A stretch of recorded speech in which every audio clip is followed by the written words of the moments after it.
Sir cyanide ಟೈಮಲ್ಲಿ I think ಏನೇನೆಲ್ಲ ಡಿಸ್ಕವರೀಸಲ್ಲಿ ಇವೆಲ್ಲ ನಿಜಾನಾ? ಈಗ ಉದಾಹರಣೆಗೆ ಕೆಮಿಕಲ್ ಟ್ಯಾಂಕರ್ಸ್ಗಳ ಮೂಲಕ ಒಂದಷ್ಟೆಲ್ಲ ಐಟಮ್ಸ್ಗಳು ಬೆಂಗಳೂರಿಗೆ ಬರುತ್ತಂತೆ. ಮತ್ತಿನ್ನೇನು ಹರಿಬಾಬು ಅವರ ಕ್ಯಾಮ್ರಾ ವಿಚ್ ವಾಸ್ ಫೌಂಡ್ ಎಲ್ಲಿ ನರಹಂತಕರ ಏನೋ ಸಾರಿ ಅದು ಹರಿಬಾಬು ಅನ್ನೋನು ಕ್ಯಾಮ್ರಾ ಸಿಕ್ಕಿದ್ದು ನಿಜ. ಆ ಕ್ಯಾಮ್ರಾ ಅವತ್ತು ಸಿಕ್ಕಲಿಲ್ಲ ಅಂದಿದ್ರೆ it would have been A blind guess. It's A first time in the history of a man kind human bomb. ಅಲ್ಲಿವರೆಗೂ ಹ್ಯೂಮನ್ ಬಾಂಬ್ ಅಂತಲೇ ಒಂದಿಲ್ಲ. ವಾರಲ್ಲಿತ್ತು, ಜಪಾನ್ ವಾರಲ್ಲೆಲ್ಲ ಅವ್ರ ಕಾಲ್ಗೆ ಕಟ್ಕೊಂಡು ಟ್ಯಾಂಕರ್ ಕೆಳಗಡೆ ಮಲಗಿದ್ದು ಹಿಸ್ಟ್ರಿ ಉಂಟು. ಒಂದು ಪೊಲಿಟಿಕಲ್ ಲೀಡರ್ನ ಅಸಾಸಿನೇಟ್ ಮಾಡೋಕ್ಕೆ this is the first time they use the human bomb. ಅದಕ್ಕೆ ಯಾರಿಗೂ ಒಂದಿನ ಗೊತ್ತಾಗಲೇ ಇಲ್ಲ. ಅನ್ಕ್ಲೈಮ್ಡ್ ಬಾಡೀಸ್ ಇತ್ತಲ್ಲಿ ಎಲ್ಲಿ ದನದು.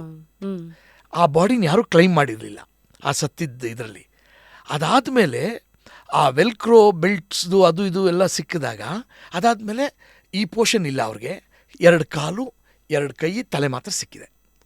ಅದನ್ನು ಸೇರಿಸಿ ಮತ್ತೆ ಸಿಕ್ಕಿದಾಗ, ಯಾಕಂದರೆ ಫಸ್ಟ್ ಡೇ ಸೆಕೆಂಡ್ ಡೇ ಎಲ್ಲ ಕಾರ್ಪೆಟ್ನೆಲ್ಲ ಎತ್ತು ನೋಡ್ತಾ ಇರ್ತಾರೆ, ಬಾಂಬ್ ಎಲ್ಲಾದರೂ ಪ್ಲ್ಯಾಂಟ್ ಮಾಡಿದ್ರೆ ಕೆಳಗಡೆ ದೂರದಿಂದ ಎಲ್ಲೆಲ್ಲ ಬಂತ, ಈ ಥರ ಎಲ್ಲ ನಡೆದಿದ್ದಂಥ. ಅದು ಸೆಕೆಂಡ್ ಡೇ ಆದಮೇಲೆ ಗೊತ್ತಾಗೋದವ್ರಿಗೆ ಇಟ್ಸ್ ಎ ಹ್ಯೂಮನ್ ಬಾಂಬ್ ಅಂತ, first time in the history of a mankind. ಅಲ್ಲಿವರೆಗೂ ಹ್ಯೂಮನ್ ಬಾಂಬ್ ಅನ್ನೋ ಕಲ್ಚರ್ ಇರಲಿಲ್ಲ ವರ್ಲ್ಡಲ್ಲಿ. This was the first time it happen. ಈ ಥರ ಆಗಿದ್ದು ಕೇಸ್ ಅದು. ಅದು ಕ್ಯೂರಿಯಾಸಿಟಿ. ಇದುವರೆಗೂ ಕಾರ್ತಿಕೇಯನ್ CBI ಡೈರೆಕ್ಟ್ರು ಅವ್ರ ಜೊತೇಲಿ ಅವತ್ತಲ್ಲಿ ಯಾರ್ಯಾರಿದ್ದರು. ಅದಾದಮೇಲೆ ರಾಜೀವ್ ಗಾಂಧಿ ಜೊತೇಲಿ ಬಂದಂಥ ನೀನಾ ಗೋಪಾಲ್ ಅಂತ ಹೇಳಿ, she was in a Gulf ನ್ಯೂಸಲ್ಲಿದ್ದರು. She was travelling in Rajiv Gandhi's car. ಅವ್ರ ಇಂಟರ್ವ್ಯೂಸು ಎಲ್ಲ ಒಂದು 300-350 ಜನ ಜೊತೆಲಿ ಇಂಟರ್ವ್ಯೂಸ್ ಮಾಡಿದ್ದೀನಿ ನಾನು. ಅವರೆಲ್ಲ ಏನೇನು ಪ್ರಶ್ನೆಗಳನ್ನ ಕೇಳ್ತಾ ಇದ್ರಿ, ಹೆಂಗೆಲ್ಲ ವಿಚಾರನ ಆಚೆಗೆ ತೆಗಿತಾ ಇದ್ರಿ? ಇವಾಗ ತಾವು ಏನು ಕೇಳ್ತಿದ್ರು ಇದೇ ಥರನೇ, ಒಂದು ಇನ್ವೆಸ್ಟಿಗೇಷನ್ ಜರ್ನಲಿಸ್ಟ್ ಥರ ನಾನು I use to work. Exactly ಏನು ನಡೀತು. ಅದಾದಮೇಲೆ ನನಗೆ ಯಾರಾದರೂ ಅವ್ರು ಹಂಗಾಯ್ತು ಹಿಂಗಾಯ್ತು ಅಂದರೆ ನಾನು ನಂಬ್ತಾ ಇರಲಿಲ್ಲ. ನೀವು ಅವತ್ತು ಅಲ್ಲಿದ್ರಾ, ನಿಮ್ಮ ಕಣ್ಮುಂದೆ ಏನಾಯಿತು ಅಷ್ಟು ಮಾತ್ರ ಹೇಳಿ ಅಂತಿದ್ದೆ. ಹಿಯರ್ ಆ್ಯಂಡ್ ಸೇಗೆ ನಾನು ಕಿವಿ ಕೊಡಲ್ಲ. ನಾನಿದ್ದೆ, ನನ್ನ ಕಣ್ಮುಂದೆ ಇದಾಯಿತು ಅಂದರೆ ಐ ಬಿಲೀವ್. ಅದನ್ನು ಆಪೋಸಿಟ್ ಸೈಡ್ ಇನ್ವೆಸ್ಟಿಗೇಷನಲ್ಲಿ ರಿಪೋರ್ಟ್ ಬಂದಿರುತ್ತಲ್ಲ ಅವ್ರು ಹೇಳಿ ಟ್ಯಾಲಿ ಆದರೆ ಮಾತ್ರ I believe. Again so 4-5 layers ಹೆಂಗಿರುತ್ತಲ್ಲ, ಅವ್ರ ವರ್ಷನ್ ಇವ್ರ ವರ್ಷನ್ ಸಿಕ್ಕಿದಾಗಲೇ ನಮ್ಗೆ ಗೊತ್ತಾಗೋದು. ಅದು ಮ್ಯಾಚ್ ಆಗಬೇಕು, ಡೇಟ್ಸು ಎಲ್ಲನೂ ಸಿಂಕ್ನೈಸ್ ಆದರೆ ಮಾತ್ರ ನಮ್ಗೆ ಗೊತ್ತಾಗುತ್ತೆ ದಿಸ್ ಇಸ್ ದ ಫ್ಯಾಕ್ಟ್ ಅಂತ. ಅವತ್ತು ರಾಜೀವ್ ಗಾಂಧಿ ಜೀವಂತವಾಗಿ ಇದಾರ ಅಂಥೇಳಿ ಮತ್ತೆ ಸಾಯಿಸೋಕ್ಕೆ ಗನ್ ತೊಗೊಂಡು ಒಳಗಡೆ ಒಬ್ರು ಹೋಗ್ತಾರೆ. ಅದು ನನಗೆ ಗೊತ್ತಾಯಿತು. ಅದು ಕಾರ್ತಿಕೇಯನವ್ರಿಗೆ ಗೊತ್ತಿರಲಿಲ್ಲ. ನೀವೆಲ್ಲ ಒಂದು ಹೂನಾರ ಇಟ್ಕೊಂಡಿರ್ತಾರೆ ಧನು, ಬಿಫೋರ್ ಅಸಾಸಿನೇಟ್ ಅವ್ರದ್ದೊಂದು ಫೋಟೋ ಬರುತ್ತೆ. ಬ್ಲಾಸ್ಟ್ ಆಗುತ್ತೆ. ಬ್ಲಾಸ್ಟ್ ಆಗಿ 3 ಮಿನಿಟ್ಸು ಸ್ಮೋಕು ಅದು ಇದೆಲ್ಲ ಹೋದ್ಮೇಲೆ ಬಾಡಿ ಎಲ್ಲ ಸಿಗತ್ತೆ ಅಂತ ಹೇಳ್ತೀನಲ್ಲ, ತಲೆ ಸಿಗತ್ತೆ, ಕೈಗಳು. ಫಸ್ಟು ಫೋಟೋಗ್ರಾಫ್ ಇರುತ್ತಲ್ಲ, ಹರಿಬಾಬು ತೆಗೆದಿರೋ ಫೋಟೋಗ್ರಾಫಲ್ಲಿ ಈ ಹಣೆ ಬೊಟ್ಟಿಲ್ಲ. ಬ್ಲಾಸ್ಟ್ ಆದಮೇಲೆ ತಲೆ ಸಿಗತ್ತಲ್ಲ, ಬರೀ ತಲೆ, ಅದರಲ್ಲಿ ಬೊಟ್ಟಿದೆ. ಅದು ಯಾರಿಟ್ರು 3 ಮಿನಿಟ್ಸಲ್ಲಿ? ರಾಜೀವ್ ಗಾಂಧಿ ಅವರು. ಅಸಾಸಿನೇಟ್ ಆದಮೇಲೆ ಗೊತ್ತಾಯ್ತು ಅವ್ರಿಗೆ ಯಾರು ಅದೆಲ್ಲ ಮಾಡಿದ್ರು ಅನ್ನೋದು. ಅದು ನಾನು ಹೇಳ್ತೀನಿ ಈ ಸಲ. ಇವೆಲ್ಲ ಆಚೆಗೆ ಇದೆಲ್ಲ ಸುಮಾರು ವಿಷಯಗಳು ಇಲ್ವೇ ಇಲ್ಲ. ಆಮೇಲೆ ಅವತ್ತಿನ ಕಾಲದಲ್ಲಿ ಮೀಡಿಯಾನು ಹಾಗೆ ಇತ್ತಲ್ಲ ಸರ್, ಎಷ್ಟು ಬೇಕೋ ಮೀಡಿಯಾ ತೋರಿಸೋರ ಅಥವಾ ಗೌರ್ಮೆಂಟ್ ನರೇಟಿವ್ಸ್ ಇದಿಷ್ಟೇ ಆಚೆಗೆ ಹೋಗ್ಬೇಕು ಅಂತ ಅವೆಲ್ಲ ಇತ್ತ. ಆಮೇಲೆ ಅದಕ್ಕಿಂತ ಇಂಪಾರ್ಟೆಂಟಾಗಿ ಅವ್ರಿಗೆ ಗೊತ್ತಿಲ್ಲ. ತಲೆ ಸಿಗತ್ತೆ, ಬೊಟ್ಟಿದೆ. ಫಸ್ಟ್ ಫೋಟೋಗ್ರಾಫ್ ಹರಿಬಾಬು ತೆಗೆದಿರೋ ಆ 10 ಫೋಟೋಗ್ರಾಫ್ಸಲ್ಲಿ ಬೊಟ್ಟಿಲ್ಲ. ಯಾರಿಟ್ರು ಅಂತ ಅವ್ರಿಗೂ ಗೊತ್ತಿಲ್ಲ. ಯಾರು ಹೇಳ್ತಾರೆ ಅವ್ರಿಗೆ? ನಂಗೆ ಹೇಳಿದ್ರು, ಅದನ್ನು ರೆಕಾರ್ಡ್ ಮಾಡಿ ಇಟ್ಕೊಂಡೆ. ಒಳಗಡೆ ಬದುಕಿದ್ರೆ ಮತ್ತೆ ಶೂಟ್ ಮಾಡೋಕ್ಕೆ ಹೋಗಿದ್ರು, ಅದನ್ನು ಇಟ್ಕೊಂಡೆ. ನಿಜವಾಗ್ಲೂ ಯಾರು ಬೆಲ್ಟ್ ಬಾಂಬ್ ತಂದು ಕೊಟ್ಟರು ಅಂತ ಗೊತ್ತಾಗೋಯ್ತು ನನಗೆ. ಅದನ್ನು ಆಮೇಲೆ ಇಟ್ಕೊಂಡೆ. ಅವ್ರು ಇವಾಗಲೂ ಆ ಹೆಸರನ್ನ ಯಾರೂ ಹೊರಗಡೆನೇ ಹೇಳಲ್ಲ CBIನಲ್ಲಿ ಸಿಗಾಕೊಂಡಿಲ್ಲ. ಇಲ್ಲ, ಯಾಕೆ ಅಂದರೆ ಅವ್ರು ಎಸ್ಕೇಪ್ ಆಗ್ಬಿಡ್ತಾರೆ ಇಂಡಿಯಾದಿಂದ. ಅದಕ್ಕೆ ಆ ಹೆಸರನ್ನ ಹೇಳೋದೇ ಇಲ್ಲ ಯಾರೂ. ಯಾಕಂದರೆ ಅದು ಸಿಗಾಕ್ದಿರೋ ವ್ಯಕ್ತಿ ಹೆಸರು ಹೆಂಗೆ ಹೇಳ್ತಾರೆ ಇವರು? ಆ ವ್ಯಕ್ತಿ ಹೆಸರನ್ನ ಹಾಕಿದ್ರೆ ಮತ್ತೆ ಕೋರ್ಟಿಗೆ ಕರ್ಕೊಂಬರ್ಬೇಕಲ್ಲ ಅವ್ರನ್ನ. ಬಟ್ ಪೊಲೀಸ್ ಕರ್ಕೊಂಬರ್ಬೋದ? ಆಗಲ್ಲ. ಇವಾಗ ಇನ್ವೆಸ್ಟಿಗೇಷನ್ ನಡೆದು ಕೋರ್ಟಲ್ಲಿ ಆರ್ಗ್ಯುಮೆಂಟ್ ನಡಿಬೇಕಾದ್ರೆ A1 A2 A3 ಬಂದು ಪ್ರಭಾಕರನ್ನು ಅಕೀರಾ ಮತ್ತು ಇವ್ರು ಇರ್ತಾರೆ, ಯಾರು ಪುಟ್ಟಮ್ಮನ್. ಅವ್ರು 3 ಜನನೂ ಇಲ್ಲ. ಜಡ್ಜ್ ಕೇಳ್ತಾರೆ, ಅವ್ರು 3 ಜನ ಇಲ್ಲಿ ನೀವು ಸರ ಇದು ಕರ್ಕೊಂಬರೋಕ್ಕಾಗತ್ತಾ ಅಂತ. ಅವಾಗ ಇಂಡಿಯನ್ ಗೌರ್ಮೆಂಟ್ ಹೇಳುತ್ತೆ, no we can't bring them ಅಂತಾರೆ, because they are running a de facto government there. Sri Lankan government ಹಿಡ್ಕೊಂಡು ಅರೆಸ್ಟ್ ಮಾಡ್ಕೊಂಡು ಕರ್ಕೊಂಬರೋಕ್ಕಾಗಲ್ಲ, ನಮ್ಮ ಕೈಲಿ ಆಗಲ್ಲ ಅಂತ ಹೇಳ್ತಾರೆ. ಅವ್ರು 3 ಜನದ ಬಿಟ್ಟೆ ಮಿಕ್ಕಿದ ಕೇಸ್ ನಡೆಸೋದು. A1 A2 A3 ಇಲ್ಲವೇ ಇಲ್ಲ ಈ ಕೇಸಲ್ಲಿ ಅವರುಗಳೇ. ಅದಾದಮೇಲೆ 27 ಜನ ಹ್ಯಾಂಗಿಂಗ್ ಬರ್ತಾರೆ. ಅದರಲ್ಲಿ 7 ಜನದ ಮಾತ್ರ ಬಿಟ್ಟು 21 ಜನಕ್ಕೆ ರಿಲೀಸ್ ಆಗುತ್ತೆ 7 years. ಅದಾದಮೇಲೆ ನಾನು ರಂಗನಾಥ್ನೆಲ್ಲ ಭೇಟಿ ಮಾಡೋದು ಜೈಲಲ್ಲಿ ಅಂತ ಹೇಳಿದ್ದು ರಿಲೀಸ್ ಆದಮೇಲೆ. ನೀವು ಹರಿಬಾಬು ಕ್ಯಾಮ್ರಾ ಕೇಳಿದ್ರಲ್ಲ, ಫಸ್ಟು ಹರಿಬಾಬು ಕ್ಯಾಮ್ರಾ ಯಾರ ಹತ್ರ ಇಸ್ಕೊಂಡು ಹೋಗ್ತಾನೆ ನೋಡಿ.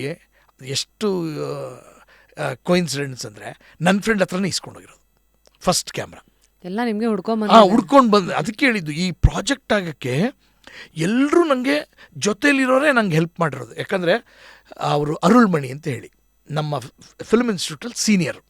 ನಾನು ಫಸ್ಟ್ ತೊಲೆಂದು ಪೊರಲ್ ಸೀರಿಯಲ್ ಅಂತ ಹೇಳಿದ್ನಲ್ಲ, ಆ ಸೀರಿಯಲ್ ಅವ್ರನ್ನ ಆ್ಯಕ್ಟ್ ಮಾಡಿಸಿದ್ದೀನಿ ನಾನು. ಅವರು ಮೇಯ್ನ್ ಐ ವಿಟ್ನೆಸ್ಸು. ಇದುವರೆಗೂ ಗೌರ್ಮೆಂಟಿಗೆ ಗೊತ್ತೇ, ಹೊರಗಡೆ ಪ್ರೆಸ್ಗೆ ಯಾರಿಗೂ ಗೊತ್ತಿಲ್ಲ ಅವರು ಈಸ್ ಎ ವಿಟ್ನೆಸ್ ಅಂತ. ಫುಲ್ಲು ಜಡ್ಜ್ ಹತ್ರಕ್ಕೆ ಅವ್ರನ್ನ ಇದಾಕ್ಬಿಟ್ಟೆ ಕರ್ಕೊಂಡು ಹೋಗ್ತಾ ಇದ್ದಿದ್ದು, ಮಾಸ್ಕಲ್ಲಿ ಕರ್ಕೊಂಡೋಗಿ ಅವ್ರನ್ನ. ಇದುವರೆಗೂ ಅವ್ರು ಯಾರು ಅಂತಲೇ ಆ ಹೆಸರೇ ಗೊತ್ತಿಲ್ಲ. ಅವರು ನನ್ನ ಹತ್ರ ಹೇಳಿ, ಫಸ್ಟು ನಂದನಂ ಸಿಗ್ನಲಲ್ಲಿ VP ಸಿಂಗ್ದು ರ್ಯಾಲಿ ನಡೆಯುತ್ತೆ. ಆ ರ್ಯಾಲಿಗೆ ಯೂಸ್ ಮಾಡಿದ್ದು ಇವ್ರ ಕ್ಯಾಮ್ರಾ. ರಾಜೀವ್ ಗಾಂಧಿನ ಕೊಂದಾಗಕ್ಕೆ ಅವತ್ತು ಬೆಳಗ್ಗೆ ಹೋಗ್ತಾರೆ, ಅವತ್ತು ಇವ್ರ ಮನೇಲಿ ಇರಲ್ಲ, ಅರುಳ್ಮಣಿ ಮನೇಲಿರಲ್ಲ. ಅದಕ್ಕೆ ಅವ್ರ ಕ್ಯಾಮ್ರಾ ಮಿಸ್ ಆಗುತ್ತೆ. ನೇರವಾಗಿ ಶಿವಾಸುಂದ್ರಂ ಅಂತ ಹೇಳಿ ಸ್ಟುಡಿಯೋಯಿಂದ ಒಂದು ಕ್ಯಾಮ್ರಾ ತೊಗೊಂಡೋಗ್ತಾರೆ. Sivasundaram studio camera ಸಿಗಾಕೊಳತ್ತೆ.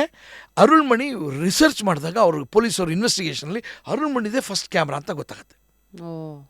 ಹರಿಬಾಬು ಮನೆಗೆ ಹೋಗಿ ಹುಡುಕಿದಾಗ ಇವ್ರದ್ದು ಅಡ್ರೆಸ್ ಇರುತ್ತೆ. ಇಮಿಡಿಯೇಟಾಗಿ he goes and inform police. ಈ ಥರ ಫಸ್ಟು ಬಂದು ನನ್ನ ಹತ್ರ ಫೋಟೋ ತೊಗೊಂಡೋಗಿದ್ದ ಹರಿಬಾಬು ಅಂತ ಬಂತಲ್ಲ, ನನ್ನ ಹತ್ರನೇ ಕ್ಯಾಮ್ರಾ ತೊಗೊಂಡೋದಾಗ Karthikeyan he kept him as a secret. ಈ ಥರ ಸುಮಾರು ವಿಷಯಗಳಿದೆ ಹೇಳೋವಂಥದ್ದು. ಸೊ ಇದೆಲ್ಲ ಕಲೆ ಹಾಕಿದಾಗ ಯಾವುದಷ್ಟನ್ನ ಆ್ಯಕ್ಚುಯಲ್ ಸತ್ಯಗಳನ್ನು ತೋರಿಸಿ ನೀವು ಸಿನಿಮಾ ಫೈನಲ್ ಸ್ಕ್ರಿಪ್ಟನ್ನು ಅಪ್ರೂವ್ ಮಾಡಿದ್ರಿ ಅಂದರೆ ಕೆಲವುದಲ್ಲೂ ಏನೋ ರೆಸ್ಟ್ರಿಕ್ಷನ್ಸ್ ಇತ್ತಾ, ಇವೆಲ್ಲ ಹೇಳಿದ್ರೆ ಆ್ಯಕ್ಚುಯಲ್ ಕೇಸಿಗೆ ತೊಂದರೆ ಆಗ್ಬೋದು ಅಥವಾ ಅಷ್ಟೊತ್ತಿಗಾಗಲೇ ಎಲ್ಲ ಆಗೋಗಿತ್ತಾ? ಅದು ಕೇಸ್ ನಡೀತಾನೆ ಇತ್ತು. ನಾನು ಏನು ಮಾಡಿದೆ, ಲಾಸ್ಟ್ 20 days ಆಫ್ ಶಿವರಾಸನ್ ಕತೆ ತೊಗೊಂಡೆ. ಇಲ್ಲಿ ಬ್ಯಾಂಗ್ಳೂರಿಗೆ ಬರ್ತಾರವ್ರು 1ನೇ ತಾರೀಕು, ತಾವು ಹೇಳ್ದಂಗೆ ಟ್ಯಾಂಕರಲ್ಲೇ ಬರೋದು. ಕೆಮಿಕಲ್ ಟ್ಯಾಂಕರ್ನ 3 days ವಾಶ್ ಮಾಡ್ತಾರೆ, ಅಷ್ಟು ಸ್ಮೆಲ್ ಇರುತ್ತೆ. ಆ ಕೆಮಿಕಲ್ ಟ್ಯಾಂಕರ್ನ ಓಪನ್ ಮಾಡಿ, ಲಿಡ್ ಕೂಡ ಓಪನ್ ಮಾಡಿ ಪೊಲೀಸರು ನೋಡಲ್ಲ, ಅಷ್ಟು ಬ್ಯಾಡ್ ಸ್ಮೆಲ್ ಅದು. ಅದಕ್ಕೇನು ಮಾಡ್ತಾರೆ, ಅವರು ಕೆಮಿಕಲ್ ಟ್ಯಾಂಕರ್ನ 3 days ವಾಶ್ ಮಾಡಿಸ್ತಾರೆ. ವಾಶ್ ಮಾಡಿಸಿ ಡ್ರೈವರ್ ಹಿಂದ್ಗಡೆ ಒಂದು ಇದು ಬರುತ್ತೆ, ಸಪ್ರೇಷನ್ ಬರುತ್ತಲ್ಲ, ಅಲ್ಲಿ ಹೋಲ್ಸ್ ಹಾಕಿರ್ತಾರೆ. ಹೊರಗಡೆ ಏನು ಕಾಣೋದೇ ಇಲ್ಲ, ಅದು ಚಿಕ್ಕ ಚಿಕ್ಕ ಹೋಲ್ಸು, ಏರ್ಗೋಸ್ಕರ.